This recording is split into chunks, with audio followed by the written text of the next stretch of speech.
아멘. 사랑합니다.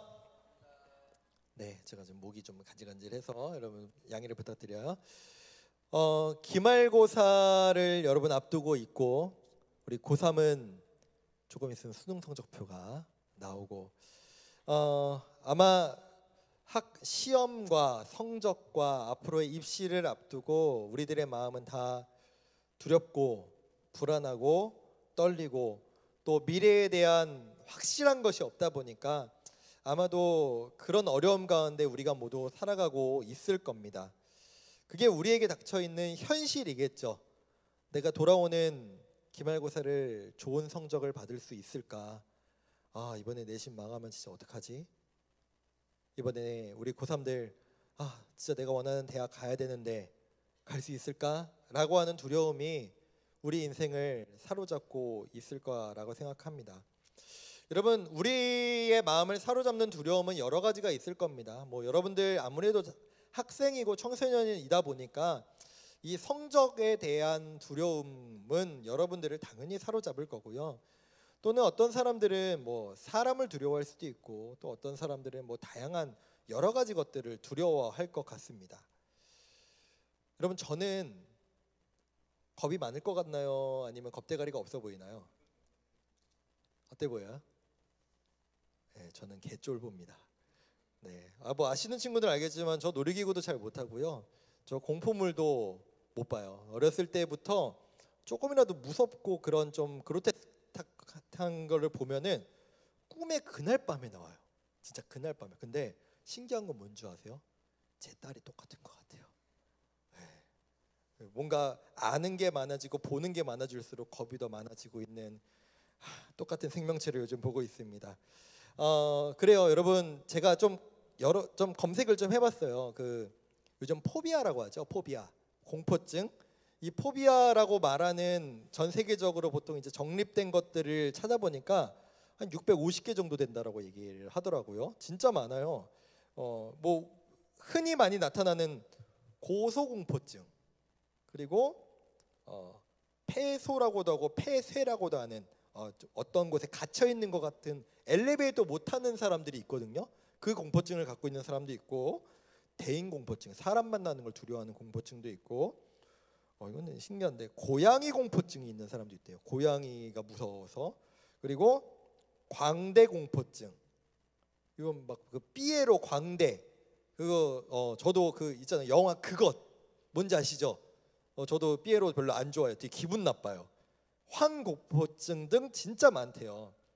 요즘에 새롭게 청소년들에게 나타나는 포비아가 하나 또 있다고 합니다. 콜포비아. 전화 받는 걸 무서워하는, 전화 받는 게 두렵고 전화 받는 게 싫은 여러분들 청소년들 또 20대 초반에게 나타나는 콜포비아라는 게 있다고 합니다. 이게 왜 두렵냐면은 전문가들이 분석해 보니까 이렇대요. 모두에게 그렇진 않겠지만 문자나 DM이나 카톡으로 받으면은 그걸 받고 내가 선택할 수 있어요. 어떻게 반응할지. 씹을지, 아니면 네 라고만 보낼지, 아니면 누가 나에게 뭔가를 제안했을 때 이거에 대해서 내가 어떻게 반응하고 대답할지를 고민하고 나에게 최대한 유리한 쪽으로 대답할 수 있는 시간이 있는데, 전화는 그게 안 된다는 거죠.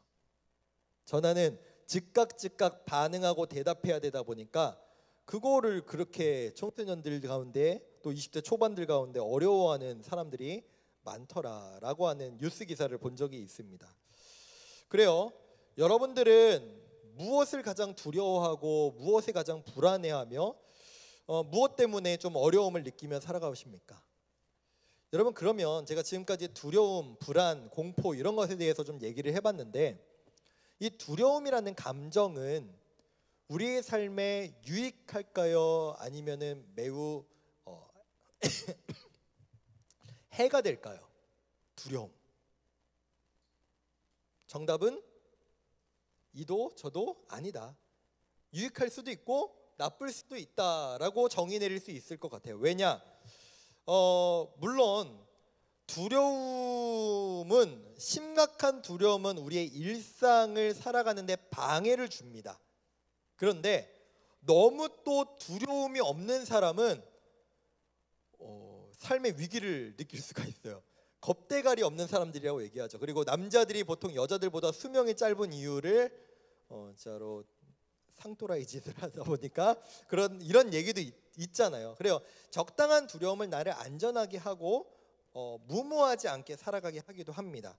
또 적당한 두려움, 또 어떠한 두려움은 내가 살아가는데 삶의 방향과 목표를 정하는 데 도움을 주기도 해요. 그러니까 도움이 될 수도 있고 도움이 안 될 수도 있는 거죠.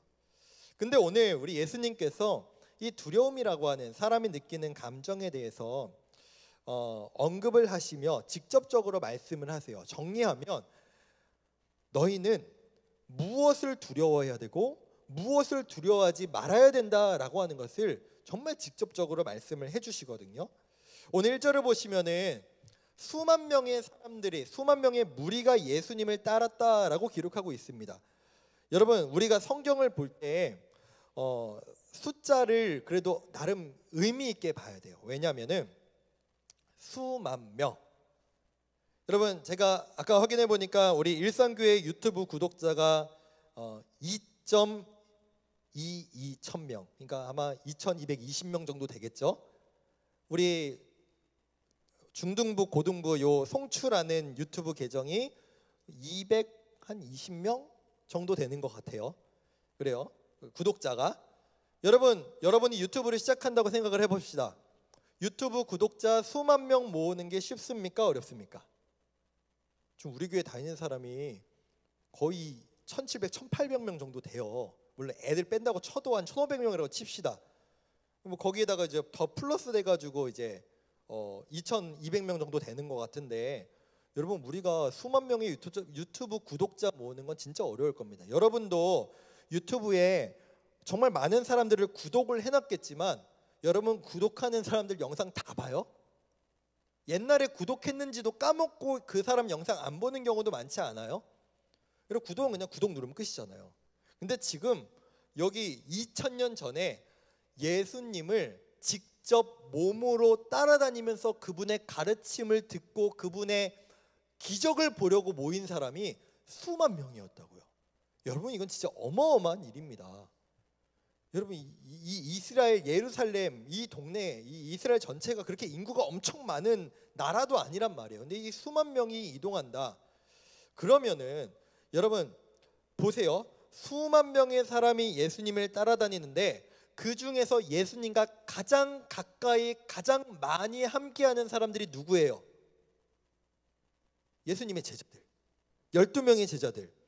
예수님을 따르는 사람이 수만 명이 아니라 그렇게 많지 않았을 때부터 예수님께서 직접 한 명 한 명 부르시면서 나를 따르라 라고 말씀하신, 그러니까 이 사람들은 자의적으로 예수님을 따른 것 부분도 있지만 예수님께서 직접 선택하신 사람들이란 말이죠.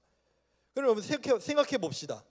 이 사람들의 마음에, 와, 우리가 처음에 예수님을 따를 때는 안 그랬는데 지금은 이렇게 구름대 같은 사람들이 예수님을 따라오고 있네?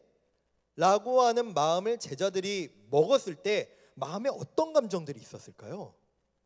뭐 여러 복합적인 감정들이 있었겠죠. 근데 그 마음에는 나도 모를 교만의 마음도 싹 텄을 거고, 야, 내가 이렇게 많은 사람들 따라다니는 예수님의 12제자야 라고 하는 자부심이 있었겠죠. 더불어 사람들이 많이 따라다니니 그만큼 사람들을 의식하고, 와, 저 사람들 어떻게 해야지 저 사람들에게, 저 군중으로부터 공격당하지 않고 저 사람들에게 여전히 동일한 인기를 얻을 수 있을까라는 마음도 있었겠죠.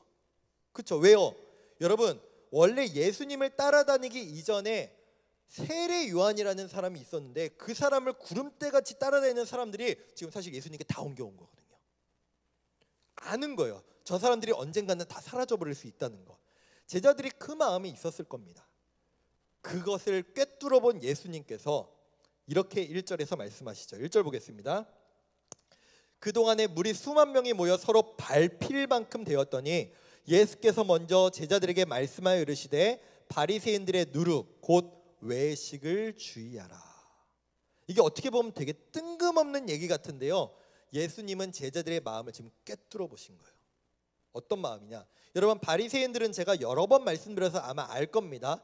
바리새인들의 삶의 목표, 원래 그들의 근원적인 목표는 나는 진짜로 하나님 앞에 구별된 사람으로 말씀을 철저히 지키며 살아가는 사람이 되는 게 원래 바리새인들의 목표지만, 이 사람들이 시간이 흐르다 보니까 어떻게 변질되었냐, 사람들이 이 바리새인들을 칭송하는 거예요. 야, 너희 진짜 대단하다. 야, 너희는 어떻게 그렇게 하나님 말씀을 잘 지키며 살아?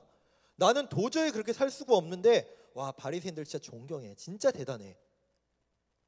이 얘기를 듣고 사람들이 따르고 사람들이 칭찬하고 사람들이 높여주다 보니까 이 사람들의 목표가, 원래 근원이 하나님의 말씀대로 사는 게 목표였는데 바뀌었어요. 하나님의 말씀대로 사는 척을 하니 사람들이 칭찬하네, 사람들이 높여주네, 사람들이 존경하네. 순서가 바뀌었죠. 처음엔 하나님을 바라보고 했던 일들이 이제는 하나님을 도구로 해서 사람들에게 잘 보이고 싶어 했던 거예요. 그래서 예수님께서 지금 비유로 드시는 게 누룩이라는 비유를 드시거든요. 이 누룩이 뭐냐면은, 여러분 혹시 집에서 빵 만드는 거 좋아하는 친구 있나요? 빵 만들 때 꼭 이스트가 들어가야 됩니다. 그래야 반죽했을 때 요만했던 빵이 이렇게 부풀어요. 그래야 여러분들이 그 쫄깃쫄깃하고 폭신폭신한 빵을 먹을 수 있는 거예요. 그렇게 만드는 게 이 이스트거든요. 그러니까 바꿔 얘기하면은 원래 그냥 똑같은 작은 것인데 이 이스트가 들어가면은 커지죠. 근데 안에가 여러분 꽉 차 있나요? 비어 있잖아요. 이거랑 똑같은 얘기를 하시는 거예요. 속에 하나님이 없는데 마치 하나님을 사랑하고 하나님을 잘 믿는 사람처럼 뻥튀기한 바리새인들이 그랬던 것처럼, 너희 지금 그 바리새인들의 모습에 들어갈 수 있는 그 유혹을 주의해라. 너희들 지금 사람들이 많이 따라오지, 너희들 마음 가운데 그런 감정이 생기지, 조심해. 너희 그렇게 하면 바리새인하고 똑같아지는 거야 라고 말씀하시는 겁니다.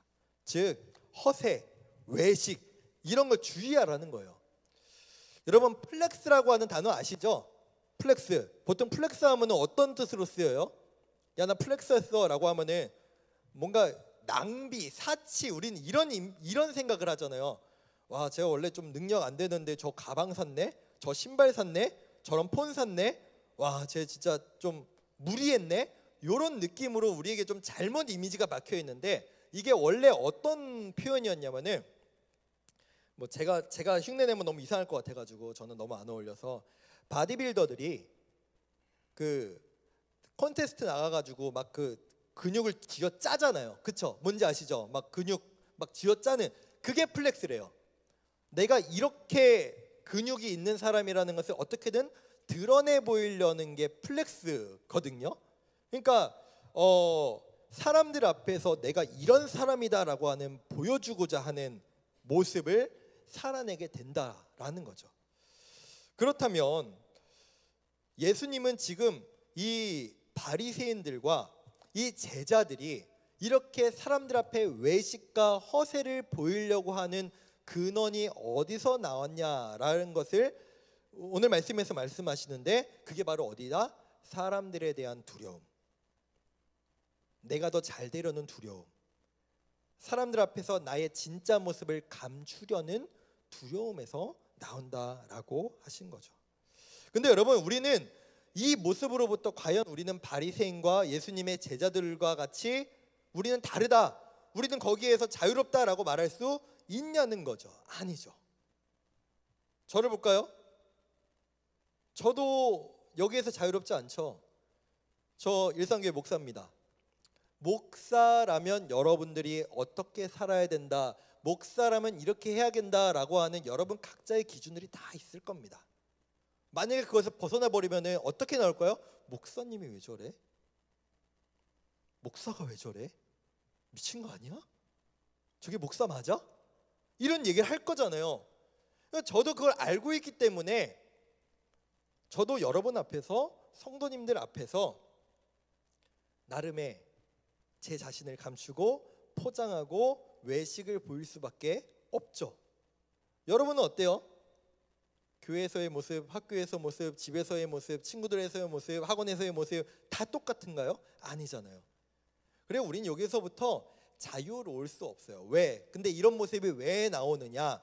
내가 내 마음대로 내가 내 모습을 그냥 다 보여주면은 사람들이 나를 사랑해주지 않을까봐, 나와 함께하지 않을까봐, 사람들이 나를 선택해주지 않을까봐라고 하는 두려움이 있는 거죠. 와, 나 여기서 이렇게 행동하면 나 된다고 누가 그러는 거 아니야? 이상한 사람 취급받는 거 아니야?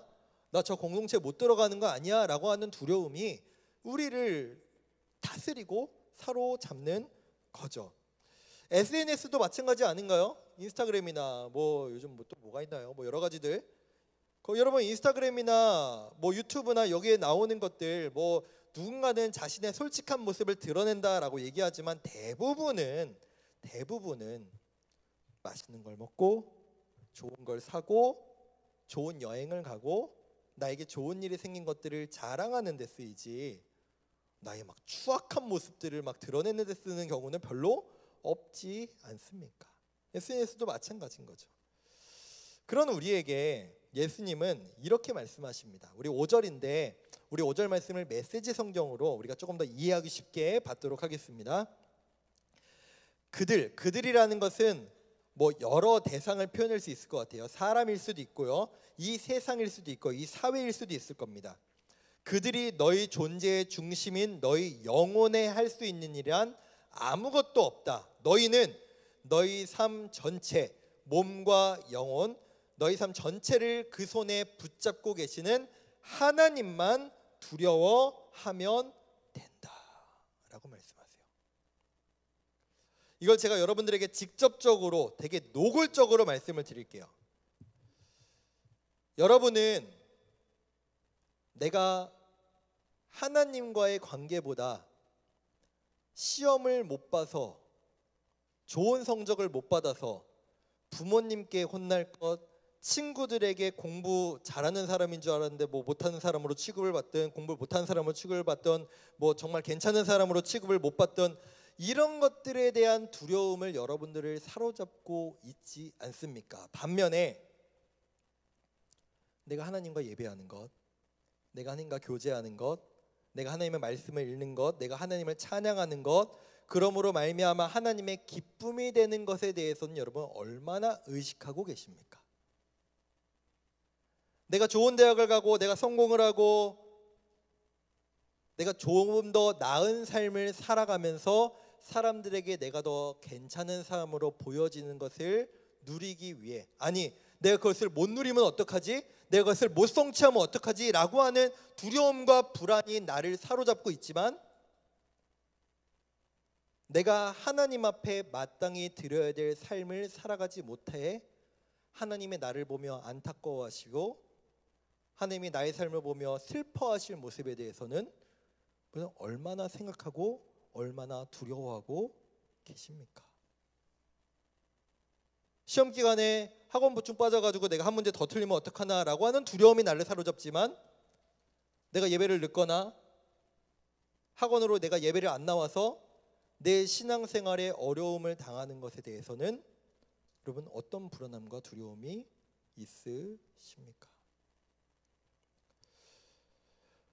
예수님께서 오늘 이 말씀을 주시는 데에는, 우리에게 이 말씀을 주시고 2000년 전 예수님의 제자들에게 이 말씀을 주시는 데에는 배경이 있겠죠. 사람들이 하나님을 두려워하지 않는다.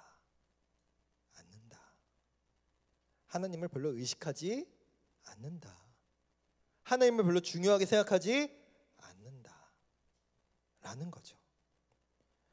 사람은 너무 간사하죠. 여러분 요즘은 어떤지 모르겠어요. 요즘 학교가 정확하게 어떤지 모르겠는데, 제가 중고등학교 때까지만 해도 체벌이 있었거든요. 맞았어요, 선생님들한테. 근데 그러다 보니까 어떤 일들이 벌어지느냐, 무섭고 때리는 선생님한테는 말을 잘 듣고, 안 무섭고 만만한 선생님한테는 개겨요. 우리도 그러잖아요.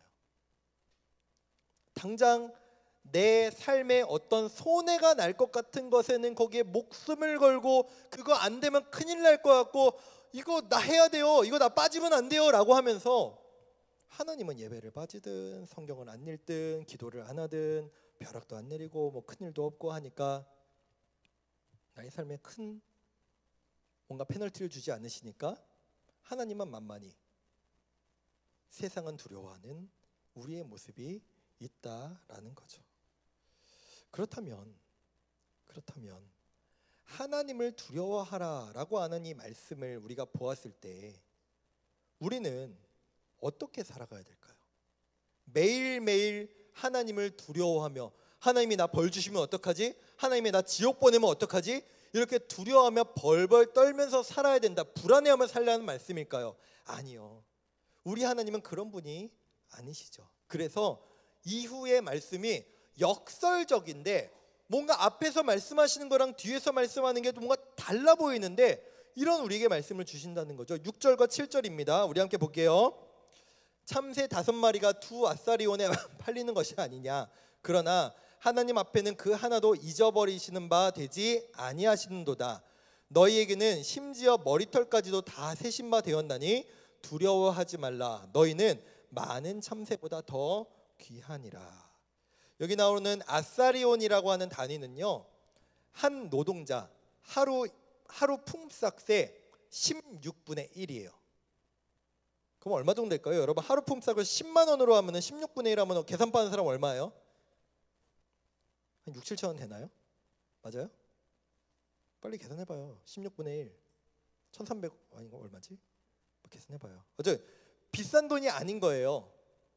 참새 5마리가 두 아사리온이래요. 그러니까 당시 사람들에게 참새는요 막 엄청 비싸고 막 귀하고 막 중요한 동물이 아니에요. 그냥 하찮고 싸구려, 그러니까 제일 그냥 싸구려 동물. 하나님 앞에 제사 드릴 때도 제일 싸구려. 뭐 먹는 용도로 썼는지 모르겠어요. 먹을 용도로 쓰더라도 제일 싸구려 이 참새. 근데 하나님 뭐라고 말씀하세요? 그 참새도 하나님은 잊어버리지 않는다. 그런데 나의 자녀들인 너희들을 내가 잊어버리겠냐? 내가 포기하겠니? 내가 너희와 함께하지 않을 수 있을까? 나 너희도 못 세는 머리카락 숫자까지 아는데? 라고 말씀하시는 거예요. 그럼 이게 무슨 얘기냐? 오늘 말씀에 보면은 두려워하지 말래요. 갑자기 하나님을 두려워하라고 말씀하셔 놓고 갑자기 뒤에 와서는 두려워하지 말라. 이게 무슨 의미냐면